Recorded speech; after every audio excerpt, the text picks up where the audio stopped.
हाय दोस्तों, इस वाले वीडियो में हम लोग बात करने वाले हैं स्टॉक फ्यूचर और इंडेक्स फ्यूचर दोनों क्या होते हैं और दोनों डिफरेंट क्यों हैं। तो सबसे पहले हम स्टॉक फ्यूचर की बात करते हैं। देखिए, एवरीवन नोज अबाउट स्टॉक। कोई भी शेयर उसको स्टॉक ही बोलते हैं। कोई भी इक्विटी शेयर हो गया उसको आप स्टॉक बोल सकते हैं, चाहे वो डेरिवेटिव का शेयर हो, चाहे वो इक्विटी का शेयर हो, चाहे वो सिर्फ इक्विटी में ट्रेड कर रहा हो, चाहे वो डेरिवेटिव में ट्रेड कर रहा हो। अब ये भी नहीं समझ में आता है तो एक ऐसा शेयर जो सिर्फ इक्विटी में ट्रेड हो सकता है, आप पोजिशनली उसको ले जा सकते हैं। लेकिन एक ऐसा शेयर जिसमें फ्यूचर एंड ऑप्शन होता है उसको बोलते हैं डेरिवेटिव का शेयर। ठीक है, मैंने ये वीडियो ऑलरेडी बना के रखा है फ्यूचर पर, आप जाकर वहाँ पर देखेंगे तो चीज़ें समझ में आ जाएगी। लेकिन एक शेयर होता है जो कि सिर्फ आप इक्विटी में ट्रेड कर सकते हैं, एक शेयर होता है जिसमें आप फ्यूचर एंड ऑप्शन दोनों कर सकते हैं। तो ये जो फ्यूचर वाले स्टॉक होते हैं इनकी संख्या बहुत कम है, 180 शेयर है। आप मेरे टेलीग्राम पर चले जाइए, वहाँ पर पूरी आपको शीट मिल जाएगी उन सारे शेयर्स की जिनमें आप फ्यूचर एंड ऑप्शन कर सकते हैं, ऑप्शन भी कर सकते हैं, फ्यूचर भी कर सकते हैं। अब बात करते हैं इंडेक्स की। इंडेक्स क्या होता है? अब ये जो शेयर हैं, पहले तो हम इसी को समझ लेते हैं। 180 शेयर, इन्हीं में आप स्टॉक ऑप्शन और स्टॉक फ्यूचर कर सकते हैं। तो ऐसे शेयर जिनमें आप फ्यूचर ट्रेडिंग कर सकते हैं वो स्टॉक फ्यूचर कहलाते हैं। अब 180 शेयर है, इसको मैं पहले यहीं पर क्लियर कर देता हूँ। जब भी आप फ्यूचर ट्रेडिंग क्या होती है वो मैं ऑलरेडी बता चुका हूँ, लेकिन फिर भी स्टॉक फ्यूचर के बारे में हल्की सी चीज़ें बता देता हूँ।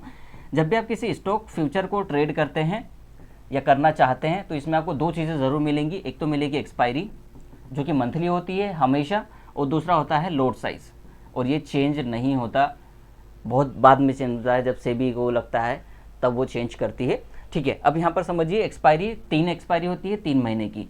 पहले महीने की एक्सपायरी जो होती है उसको करंट मंथ बोलते हैं। जैसे अक्टूबर को करंट मंथ एक्सपायरी बोलेंगे। नवंबर का अगर आप कॉन्ट्रैक्ट लेना चाहें अभी भी ले सकते हैं, अक्टूबर में रहकर भी नवंबर का कॉन्ट्रैक्ट ले सकते हैं। ऐसा नहीं कि आपको सिर्फ करंट मंथ ही करना है, उसको बोलते हैं मिड मंथ। और तीसरा जो महीना होता है दिसंबर का महीना, उसको बोलेंगे फार मंथ। तो आप अभी भी दिसंबर का फ्यूचर भी बाय कर सकते हैं। थोड़ी बहुत लिक्विडिटी की प्रॉब्लम होती है, वो आपको लिमिट प्राइस से बाय सेल करेंगे तो वो प्रॉब्लम भी खत्म हो जाएगी।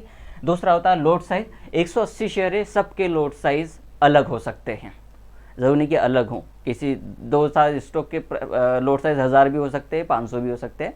लेकिन जो 180 शेयर है सबके स्टॉक्स डिफरेंट होते हैं एक दूसरे से। कैसे? मान लीजिए हम रिलायंस का एग्जांपल ले लेते हैं। रिलायंस इंडस्ट्रीज़ बहुत अच्छा शेयर है, एवरीवन नोज कि इसका जो शेयर साइज़ है, लोट साइज़ है, वो है 250 रुपये और इसका प्राइस है 3000। तो इस तरीके से आप इसका कॉन्ट्रैक्ट वैल्यू निकाल सकते हैं। कॉन्ट्रैक्ट वैल्यू निकालने के लिए ये भी मैंने सिखाया इस वाले वीडियो में, आप चाहें तो जा सकते हैं। वैल्यू इस तरीके से होगा, स्पेलिंग मिस्टेक है, समझ लेना। 3000 गुणा 250, इसका मिल जाएगा आपको टोटल कॉन्ट्रैक्ट वैल्यू। लेकिन ये इतने पर नहीं मिलता है। जो स्टॉक फ्यूचर होते हैं, जब आप इसको बाय करना चाहते हैं, आप जाइए एंजल वन के एप्लीकेशन पे, वहाँ पर सर्च कीजिए रिलायंस।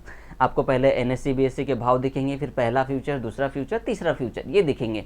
आप कोई सा भी फ्यूचर बाय करना चाहते हैं वहाँ पर टैप कीजिए, क्लिक कीजिए, आपको फ्यूचर का प्राइस आ जाएगा। बाय सेल नीचे लिखा होगा, बाय पर क्लिक कीजिए या सेल पर क्लिक कीजिए, जो भी आप करना चाहते हैं।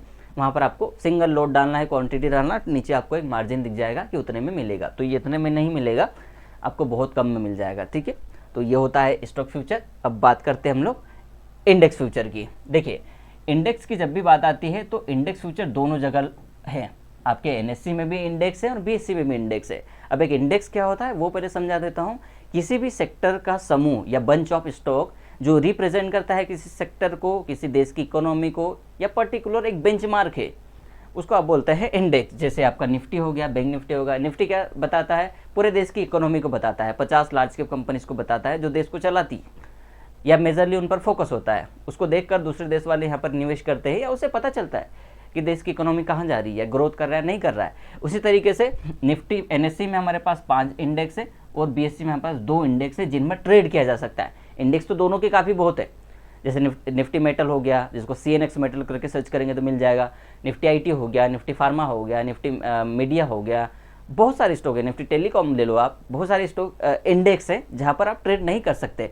5 ही इंडेक्स है जहाँ पर स्टॉक फ्यूचर के थ्रू NSE में ट्रेड किया जा सकता है, और 2 ही इंडेक्स है जिनमें आप ट्रेड कर सकते हैं फ्यूचर्स और ऑप्शंस के थ्रू। तो हम सिर्फ फ्यूचर की बात कर रहे हैं, इसलिए यहाँ पर फ्यूचर की बात कर रहे हैं। Nifty 50, Nifty bank, Nifty financial services जिसको निफ्टी फिन निफ्टी बोलते हैं आप, और mid cap Nifty, mid cap select है ये। ठीक है, निफ्टी मिड कैप सिलेक्ट, और वो एक है निफ्टी नेक्स्ट 50। ये 5 स्टॉक फ्यूचर है जहाँ पर आप ट्रेड कर सकते हैं। ठीक है, माफ़ कीजिए, इंडेक्स फ्यूचर है जहाँ पर आप ट्रेड कर सकते हैं। ये 5 इंडेक्स फ्यूचर है। अब यहाँ पर थोड़ा सा डिफरेंस समझिए, ठीक है, दोनों में क्या डिफरेंस है इसको समझिए। ये निफ्टी के जितने भी फ्यूचर है वो है मंथली, इनको आप मंथली ही बाय सेल कर सकते हैं, जैसे हमने स्टॉक के थ्रू देखा, और इनमें भी लोट साइज होगा। जैसे करंट लोट साइज की बात करें तो 25 का लोट है निफ्टी का, 15 का बैंक निफ्टी का, अभी इसका 25 कर दिया है, और इस तरीके से लोट साइज है। और यहाँ पर बात करें 15 रुपये 10 रुपये के लोट साइज है, ठीक है। अब यहाँ पर हम एक्सपायरीज की बात कर लेते हैं, लोट साइज को छोड़ते हैं फिलहाल। इसकी भी कॉन्ट्रैक्ट वैल्यू उसी तरीके से निकालेंगे कि लोट साइज मल्टीप्लाई बाय, जैसे इंडेक्स फ्यूचर में क्या करेंगे, इंडेक्स का प्राइस मल्टीप्लाई बाय उसका लोट साइज, ठीक है भाई भाई भाई भाई भाई, लोट साइज कॉन्ट्रैक्ट वैल्यू मिल जाएगी आपको, ठीक है। लेकिन ये भी आपको बहुत सस्ते में मिलता है, जैसे मैंने आपको प्रोसेस बताई। मार्जिन अलग अलग हो सकते हैं, इसलिए मैं नहीं बता रहा हूँ। जैसे निफ्टी बैंक निफ्टी के फ्यूचर जो मिलते हैं 80,000 से 90,000 1 लाख के अंदर आपको टोटल मिल जाएगा, बाय करेंगे तब भी, सेल करेंगे तब भी। और इसमें भी इसी तरीके से होगा। तो आप वहाँ पर जाएँ, एप्लीकेशन पे क्लिक करें, सर्च करें, सबसे पहले आपको फ्यूचर दिख जाएंगे। हाँ, मैं थोड़ा सा डिफरेंट बता रहा था NSE के फ्यूचर्स में और BSE के फ्यूचर्स में, इंडेक्स फ्यूचर्स में, ठीक है, इंडेक्स फ्यूचर्स में डिफरेंस, ठीक है। देखो NSE के सारे फ्यूचर जो हैं मंथली हैं, और BSE के जो फ्यूचर्स हैं वो वीकली है। सेंसेक्स को आप फ्यूचर को आप वीकली बाय या वीकली सेल कर सकते हैं। ऐसा क्यों? बहुत अच्छी बात है, सवाल आना भी चाहिए, और ये सवाल बहुत अच्छा है सच में। देखिए क्या होता है जब आप किसी, अब क्या हुआ, देखो ये मुझे यहाँ बताना चाहिए कि नहीं बताना चाहिए, पर मैं बता देता हूँ आपको, ठीक है। ये यहाँ का कॉन्सेप्ट नहीं है पर फिर भी बता देता हूँ। तो इसमें भी 3 एक्सपायरी होगी, करंट मंथ, मिड मंथ और फार मंथ, जो पहले दूसरे तीसरे महीने की होगी। यहाँ पर भी ऐसा ही होगा, लेकिन यहाँ पर वीकली एक्सपायरी से इससे क्या होगा, आप हेज कर सकते हैं। मान लीजिए आपने सेंसेक्स का फर्स्ट वीक का सेल किया फ्यूचर, क्योंकि आपको लगता है कि 6 दिन के अंदर सेंसेक्स गिरेगा, लेकिन आपने क्या किया, वहीं पर second week, third week, fourth week या मंथली फ्यूचर आप बाई करके गए, तो आपका फ्यूचर का हेज बहुत प्यारा बनेगा। और अगर आप बहुत कम रिस्क के ट्रेडर हैं तो ये हेज आपको बहुत पैसा देगा, या बहुत कम रिस्क में बहुत अच्छा पैसा मिलेगा। मार्केट गिरा, आपने सेल वाला फ्यूचर खरीदा, उसको बेच दिया, आपका कॉल अलग से पड़ा हुआ है, नीचे से आपने कॉल उठा लिया, या अलग अलग वीकली मंथली फ्यूचर आप लेके बहुत अच्छा काम कर सकते हैं अगर आप फ्यूचर ट्रेडिंग करना चाहते हैं।